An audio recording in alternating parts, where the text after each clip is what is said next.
Sometimes, it's hard to pinpoint just when a social revolution begins.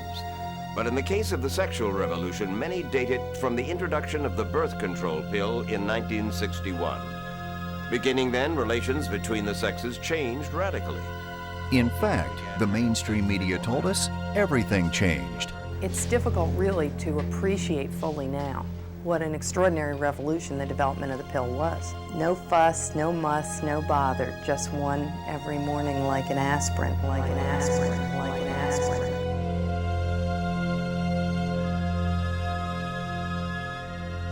It's a mentality. It's an anti-fertility mentality. And it has been there since the birth control pill came into existence. Almost overnight, the entire country turned into a giant social experiment. The number of out-of-wedlock pregnancies is going out of sight. The number of abortions is going out of sight. The divorce rate is out of sight. The number of sexually transmitted diseases is epidemic. And this is all connected to the climate that we have of a sexual promiscuity that's out of control. Dr. Thomas Hilgers is an OB/GYN who was trained at the University of Minnesota and the Mayo Clinic at the dawn of this era. The medical profession has been totally wrapped up in contraception, abortion, sterilization, and in vitro fertilization, and these suppress and destroy fertility or skip over it. In a way, when you take the birth control pill, you create a disease all of its own. By suppressing all of these hormones, you're actually creating an abnormal function. When you're on a birth control pill, there's no medical need to have a monthly period. Did no one question this? In 1968, nearly alone against the world, Pope Paul VI reaffirmed Catholic teaching against the birth control pill, abortion, and other destructive reproductive technologies when he issued his papal encyclical Humanae Vitae. He foresaw, even in 1968 when the encyclical was published, that there would be an enormous attack upon the relationship between man and woman, especially upon woman. And he called the Church to have a profound respect for woman in her full femininity, to respect it as God's gift to husband and to the world for the sake of the transmission of human life. It was this encyclical that not only said no to contraception, abortion, and IVF, but said yes to authentic love and authentic medicine, imploring scientists and doctors to develop medical solutions to support the Church's teaching. I thought it was speaking directly to me, to be honest with you. Never did I know that I might want to be one of the very few people who thought it was speaking to him. Because at the time, the descent to Humanae Vitae was swirling every place.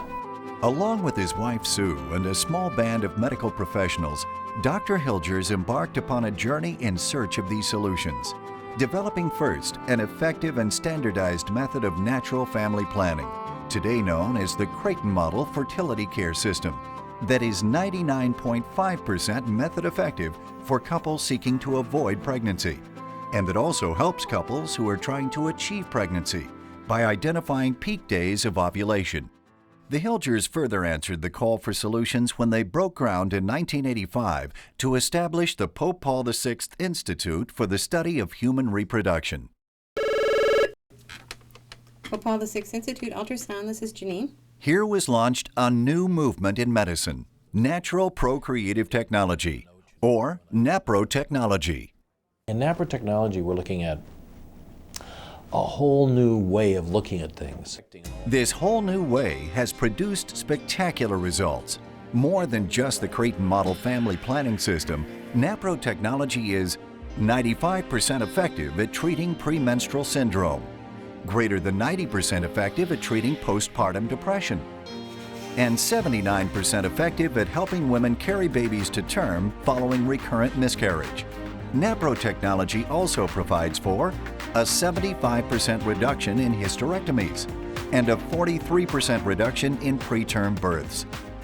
These protocols and success rates were documented in the medical textbook, The Medical and Surgical Practice of NaProTechnology. Dr. Hilgers presented the text to Pope John Paul II in Rome in 2004, and the Holy Father later reported that this work gave him great hope for the future.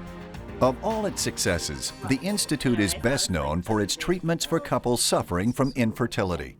Of the more than 9 million American couples suffering from infertility, fewer than 0.5% will have a baby using artificial reproductive technologies like in vitro fertilization. Their suffering is made worse by the fact that the single most common diagnosis offered to them for infertility is unknown cause. The thing that I see over and over and over again, and it's not just the women, like you said, it's many times their husbands too who are saying this, is they cannot understand for the life of them why their doctors will not try to find out what's wrong with them. And as a result of that, they're angry, they're upset, they're disturbed. They haven't had any other place to go, however, there's been no other alternative. Until now. New hope for couples trying to have a baby. Supporting a new technology to help millions of couples who are struggling with infertility. Little Claire is living proof miracles do happen. At least that's what her mom and dad believe after enduring years of frustration trying and failing to get pregnant.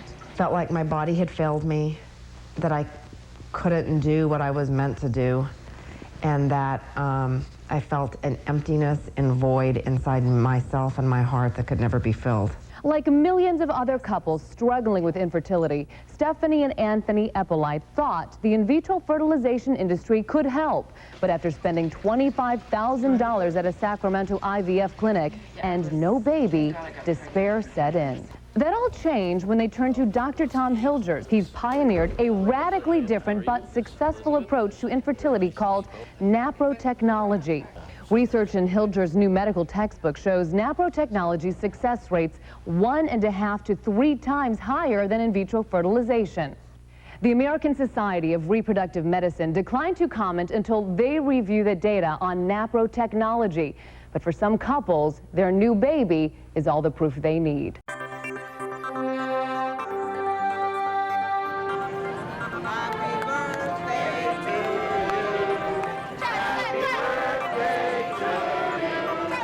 The Pope Paul VI Institute's 25th anniversary celebration in Omaha brought together patients, families, medical colleagues, priests, and bishops, all expressing their gratitude and support.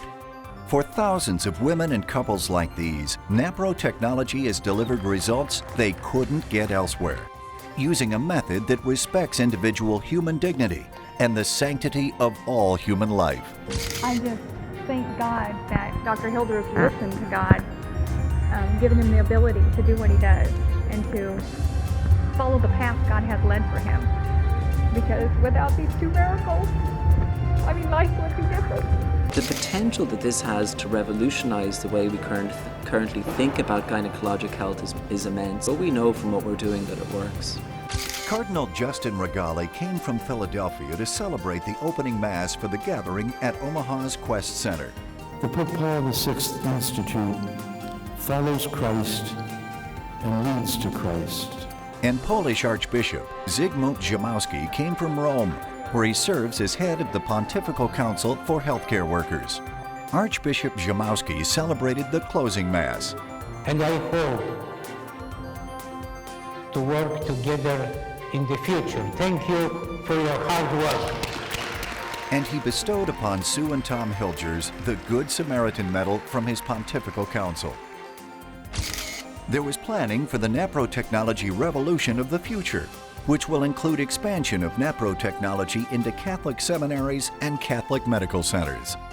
The church is actually sitting on, philosophically, the solution to many of the world's problems.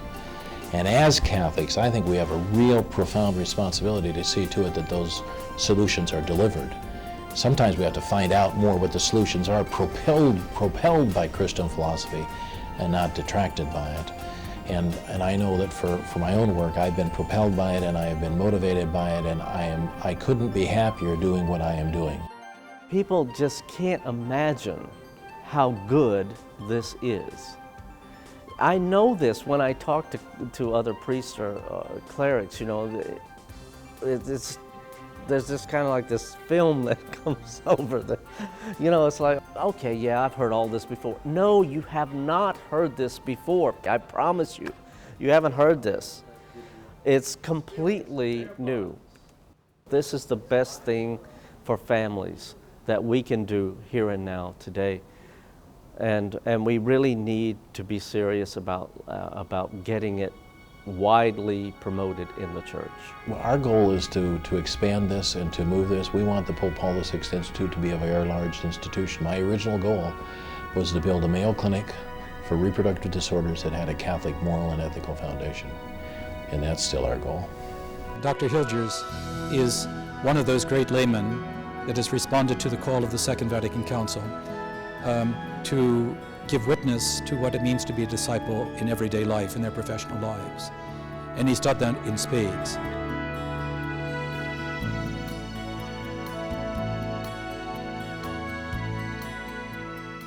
Hello, I'm Nick Manhart, and this is my wife Carolyn. We want to thank you for taking the time to learn more about the Pope Paul VI Institute. As you heard Father Richard share earlier, you can't imagine how good this is. Nick and I learned the Creighton model fertility care system in NaProTechnology during the time we were preparing for a wedding. Using the Creighton model enabled us to have 4 wonderful children.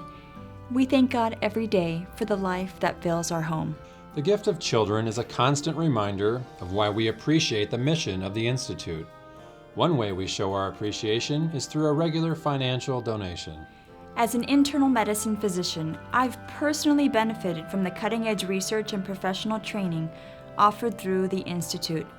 It's given me a valuable resource for the women and couples I see in my practice who are in desperate need of gynecological health care that respects their dignity and fertility. Our donation is one way we can help Dr. Hilgers and his colleagues continue the work of the Institute. We'd like to ask you to join us in supporting the Pope Paul VI Institute with a generous financial donation.